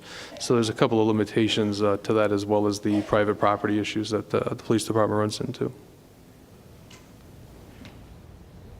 Okay, and we got a few questions left, and we got about 15 minutes. I think we'll get through all the questions here. We'll try to go quickly here. For the mayor, can Station Drive be a one-way street or no parking? Park Lane can... Over by Georgetown, I take it? Yes. I'll defer to the chief on all traffic. I guess I'd have to know specifically where they're talking about, if they're talking between Potter and Park Street. The stuff on the east side, that's actually ComEd property that Georgetown has an agreement for private parking over there. On the west side, we actually looked at this, it's got to be 6-7 years ago now, because there's some overnight parking that's allowed there by permit. And what we tried to do is we had cars parking on different sides of the street, and we tried to bring everyone so they were all on basically the inner parts of Georgetown, so it would be all on one side of the street. Whoever wrote the question, if they could reach out to me and just kind of let me know exactly where they're talking about it, it's something we can take a look at. If the traffic ways are too narrow or we need to make a change, we'll certainly look at it. We're not opposed to re-examining that. For Fenton High School, O'Hare funds were mentioned. When did O'Hare donate or contribute money to the school? Remember many years ago when they had to take down the townhomes in Bensonville on the north of Irving and east of Main Street in Bensonville? There was compensation made to the taxing bodies years and years ago, which funds that we never spent, and saved it for a rainy day and or a day when we could use it just like this to make the high school modern and update it. Kathy, do you have anything else to add for this? Nope. You've been here 33 years, you can, okay. For the mayor, and I think we talked a little bit about this, what is happening with Oak Meadows on Addison Road? Well, basically, that's a forest preserve, and they're redoing the golf course. I think they're raising all the fairways and the greens. For the mayor, what is the status of the assisted living facility on Irving Park, a completion date? Again, that'll hopefully end of next year, and it'd be nice when see those windows go in. Should be in, I heard, in the next few weeks, so. I know we talked about this because there were two other questions, and it was for the Park District, and it's just going along the lines of why can Bensonville come into Wooddale for property and not, because it's not being used for Wooddale residents. For the Park District, how come Wooddale does not have modern parks with rubber play stations, like the neighboring towns do?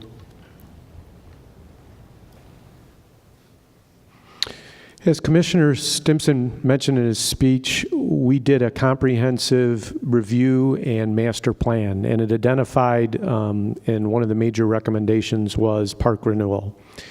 Our playgrounds, our parks in general are fairly outdated, and while they're safe and they do provide a quality recreational venue, they do need renewal. So the Park District is on a plan to park by park begin to renew, put new playgrounds in, put new recreational amenities that people can utilize, walking trails and things of the sort. A lot of the playground surfacing you see on newer parks and better constructed parks are a poured-in-place rubber product. It's very expensive, but it's a great safety surface and a lot easier to maintain. So we'll be looking at as part of the Central Park Plan as well as future park plans. But we are on a process of starting to do park renewal park by park over the course of time. Stay there. One more. How much of the forest preserve around the cabin on Wooddale Road is to be cleared? Also, why is this work being done with heavy equipment such as bobcats that can severely damage the root systems of the healthy trees and destroy the desirable woodland flora and open areas for invasive species such as poison ivy? Good question. Obviously, that property is owned by the Park District and provides a great service to the community, not only in a recreational standpoint, but in an environmental capacity, and we want to be good stewards of the environment. We always have to weigh out what we need to do for safety and also what we need to be good stewards. One of the things we've talked about at the staff level in terms of the poison ivy is ways that we can eradicate it.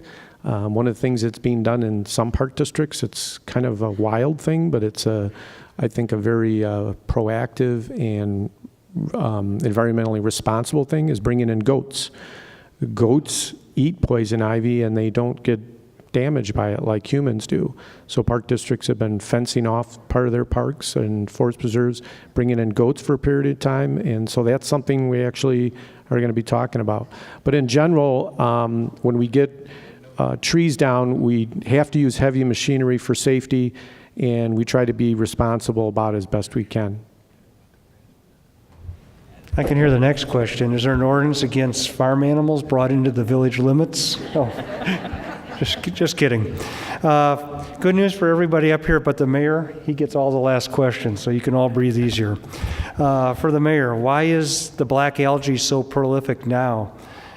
Do favorable growth conditions include increased pollution from airplanes? That's a very good question.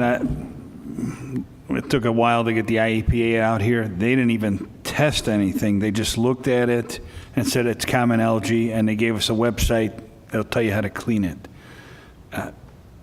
We weren't satisfied with that. We went out and did, I believe, 3 properties. I know there was some other issues with pools and things like that, but the pools were already shutting down, so we did not do any pools. But the results, we got the results, and Ed, maybe you want to, because you got the report. I mean, all I got was the highlight. Yes, absolutely. The city tested 3 properties. 2 of the properties, no, for want of a better description, alien substance was found. Nothing was detected. One of the properties, a non-harmful algae substance was found in a low intensity. In talking to the company that tested it, what that effectively means, it's common algae that would grow in a moist and wet environment. So it's something that's consistent in other areas of Illinois and Wooddale. So it's not something, I asked the question, is it something we need to be concerned with? Is it an alien form or substance? And the answer was no. Thank you. For the mayor, after the sewer project on Addison Road was complete, the grass on the parkways were replaced. The grass lasted 1 season and is now mostly weeds. Whose responsibility is it to replace the grass? If the county can you provide contact information? Wait, the sewer project on Addison Road? Yes. Yes.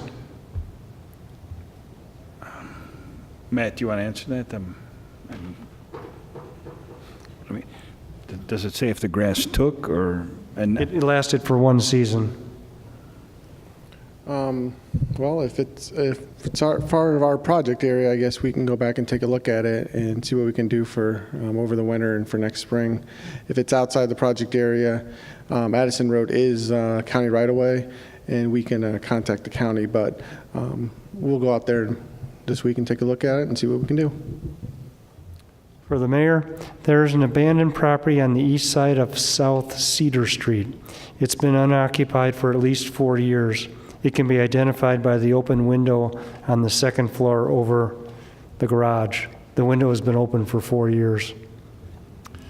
Yeah, that property is on the list. Mr. Cage, I believe you have it on your list, and I believe a bank owns it or something. Not us. Yes, the city does maintain a list of foreclosures. That's one of the properties that the city's been actively involved in terms of, the city has a program in terms of foreclosures. We do contact the companies, or usually the banks that own the property and the management company. They're required to cut the grass. Sometimes they do, sometimes they don't. If the city, if it's in violation of the city ordinance, we do hire a contractor to go out there and cut the grass to maintain it. So it does not affect the neighboring properties in terms of values, etc. That is a constant concern with foreclosures in the city. There's something we'll be looking into further over this winter.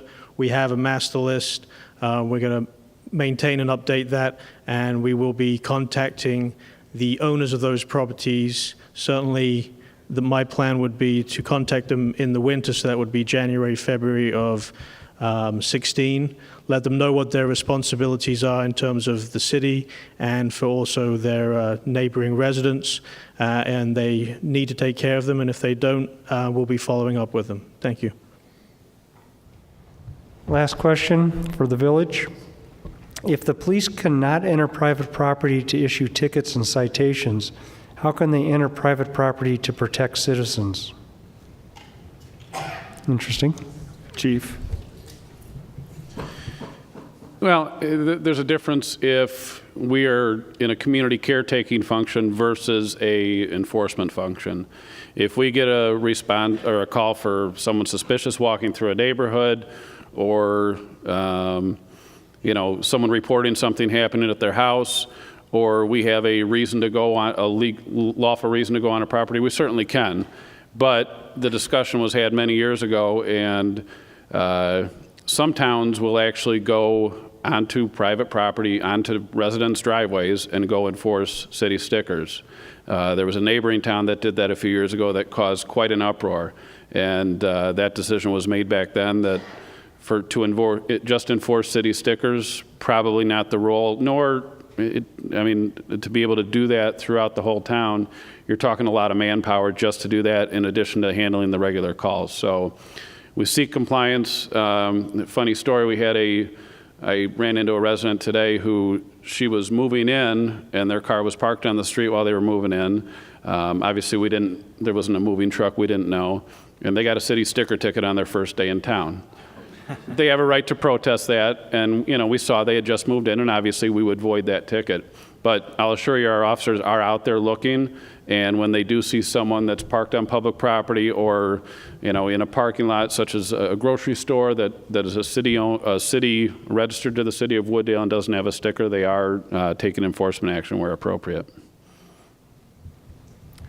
I guess we won't make the police department the welcome wagon for the new residents. It's not easy being up here and having to answer all these questions. Let's give our speakers a big hand.